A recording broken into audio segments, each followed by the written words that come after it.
Hi guys, welcome back to my channel.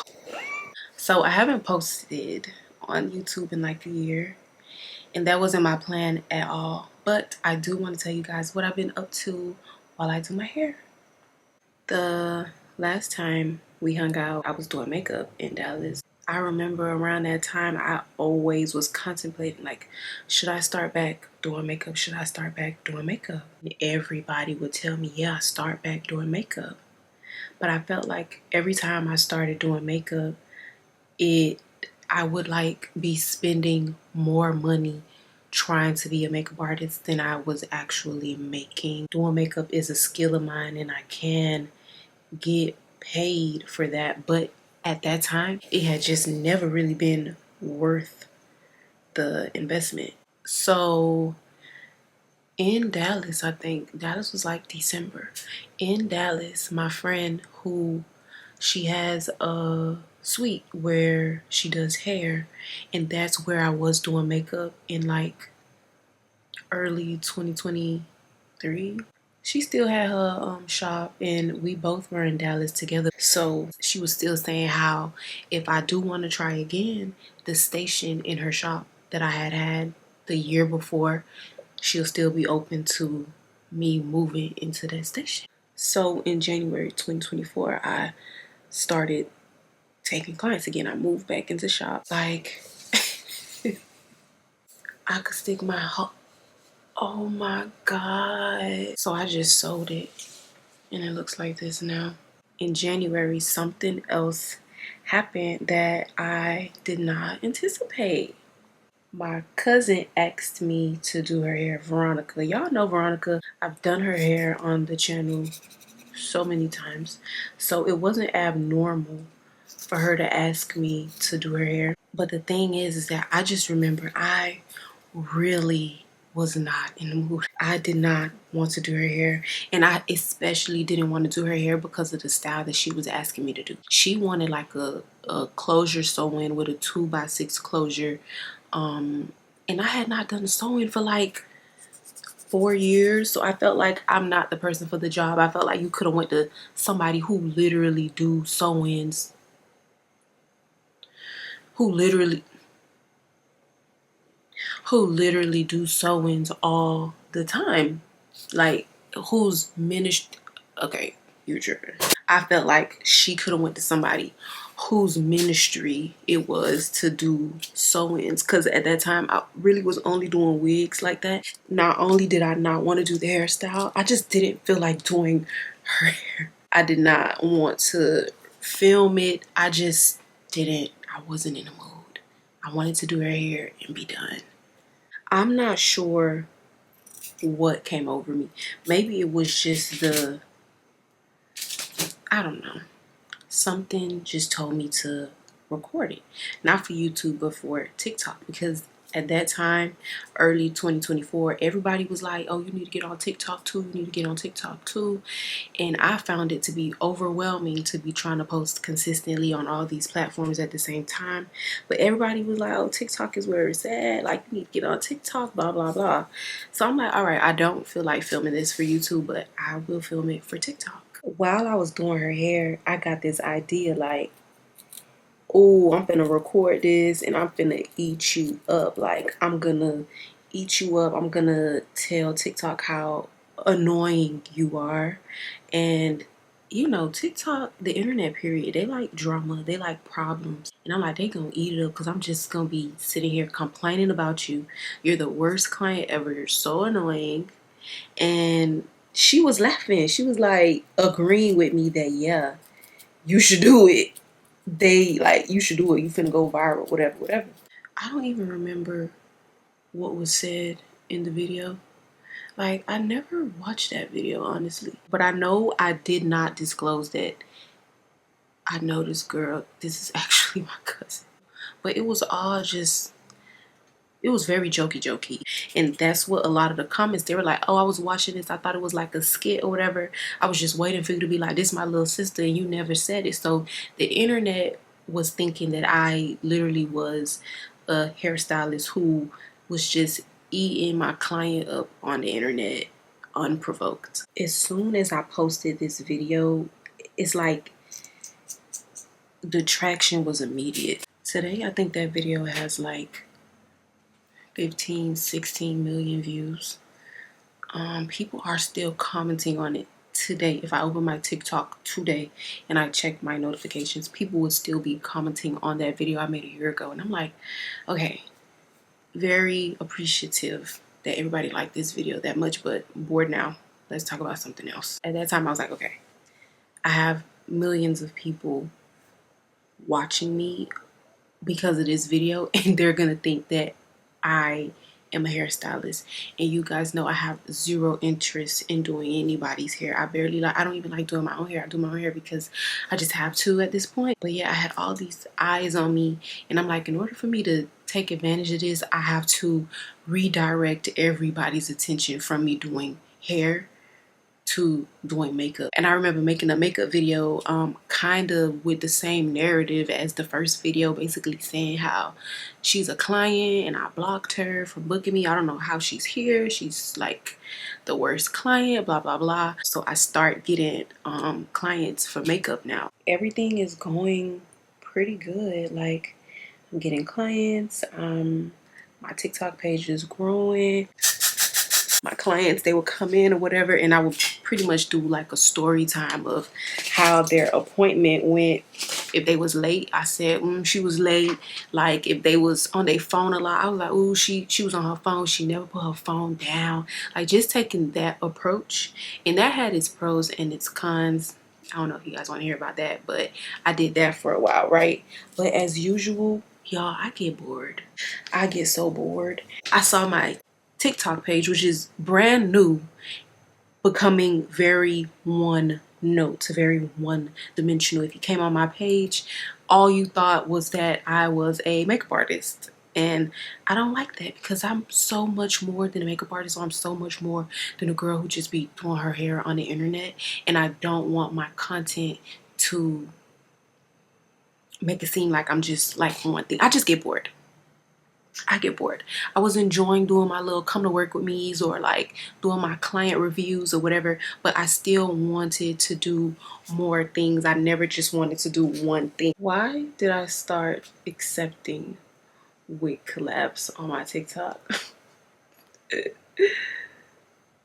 Oh my God.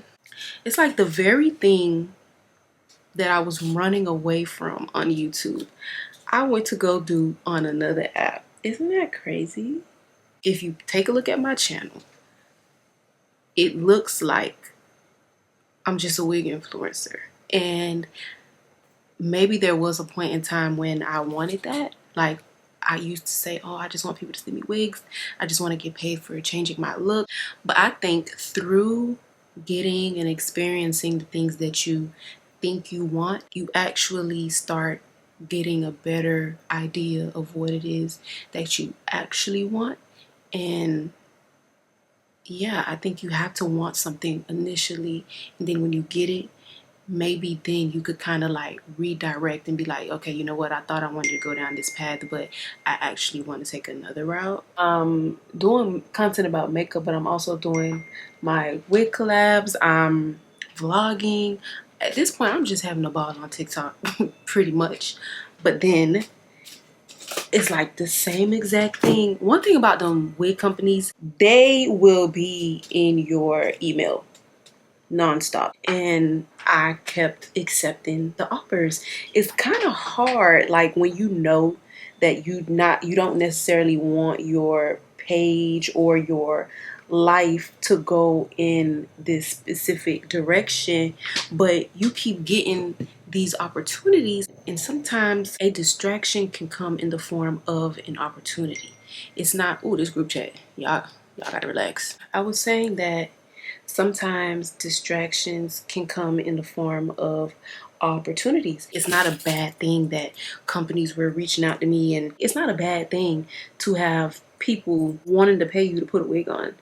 But I knew deep down, I've been knew it ever since YouTube days, which is why I even kind of disappeared from YouTube. I've been knew that I don't just want to be putting on wigs. I've been knew that this is not my passion, but I kept doing it because, I mean, the money was good. It's not that I just don't want to do wigs ever. That's not true, because hair is like part of my whole brand.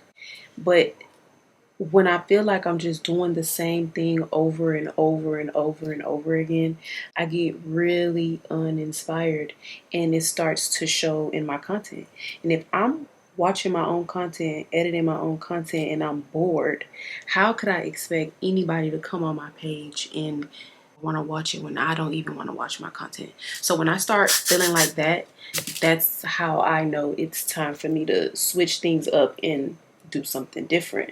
At this point, I know that I don't want to be a wig influencer, whether it's on YouTube or it's on TikTok. I know that's not what I want. I never wanted to follow any celebrity across the world doing their makeup. I never want to be a makeup artist for like the rest of my life. It's just something that I can do. So it's a skill that I use in order to. 2024 was like the happiest, lightest year of my life. But at the same point in time in 2024, I realized that I really have to get serious about what it is that I actually do want. Or else I'm always going to be doing something and saying, yeah, I'm doing this, it's going good, but I don't want to do it. Yeah, I'm doing this, it's going well, but I don't want to do that. I love creating content, right? But some of my favorite videos that I've created were non-sponsored videos. Me just doing whatever I'm doing and taking y'all with me that day. Sometimes when you attach a sponsor to a video, it now becomes work, and you have deadlines, and you have negotiations about money, and people have more control over your content. It's not just you doing whatever you feel like doing, because if you're getting paid to do something, you kind of have to make whoever it is that you're working with happy. Being a influencer, that's cool, whatever, it's fun, whatever, it's still creating content. But when you do attach, like, once it becomes a business, this is your job, and it's not the same amount of fun as it is when you're just doing something because this is just something that's fun to you. I always knew that I didn't want to be a makeup artist forever. That's one thing that it didn't take 2024 to tell me that. It's just a stepping stone. It's a skill. There was a point in time when I'm like, oh, I just want to be a makeup artist. Sometimes it takes getting what you want to direct you more towards what it is that you really want. So once I really started doing makeup more often, I realized, yeah, no. When I was posting like my videos on TikTok, the feedback that I got, they just loved my look, like how I did makeup, and they really wanted me to start teaching classes, like one-on-ones. But the shop that I work in, it's my friend's suite. Me, the makeup artist, her, the main hairstylist, she owns the suite, and then there's also a girl who braids. And sometimes it's not that I have something against teaching one-on-one classes, but let's say everybody's in the shop that day. Everybody, that's 3 of us plus a client. That's 6 people in there. I don't think nobody wants to learn how to do makeup with 5 other people just in there talking. And then the stuff that we be talking about in the shop, I just don't think it's the environment to be teaching one-on-one classes in. The summertime of 2024, I got this idea that I want to create an online makeup class, right? I started the project in like July, August 2024, and I just launched an online masterclass in March. But that's a whole other story in itself, why it took so long for me to launch this. But it's up now, and I basically recommend it to beginners. I recommend it to already working established makeup artists, because at the end of the day, even if you know how to do makeup, there's going to be something that I do differently from you that you probably didn't know, and it could probably still up your makeup skills. And I would offer it to a beginner, because I got so detailed in that class. It's like a 2.5 hour long class, but it's broken down into modules so that you don't feel overwhelmed watching like a 2.5 hour class straight through if you don't want to. So I feel like anybody could benefit from the class, honestly. You guys have seen my tutorials on here already, so I know if you really been here for real, you know how to do a little 1-2 already, because I got detailed on YouTube too. But at the end of the day, you can't post no 2.5 hour long video on YouTube. Well, you can, but I'm not gonna do that. So there's still things that probably aren't in my tutorials on my channel that would be in my class. So I'll link it below so you guys can check that out if you want to. But anyways, that's not the end of the story. The TikTok ban became like a conversation, and I feel like I did the complete opposite of what everybody else was doing. Everybody else was like trying to hurry up and create content and redirect people to their other platforms. I was kind of discouraged. I was kind of aggravated. I was like, I spent this whole 2024 building this audience, and now you just want to take it away. I was kind of aggravated. So I just went in a shell. I stopped posting content altogether because I don't like change. Like if I say, oh, I want to be a makeup artist. Okay, I want to quit makeup and I want to be a content creator. That's a change that I provoked in my own life, and I'll be excited about it. But I don't like when change just comes unexpectedly and you got me out here feeling like crazy. You got me out here feeling lost now. But anyways, I went in my shell. I wasn't posting no content on no apps. I was just aggravated.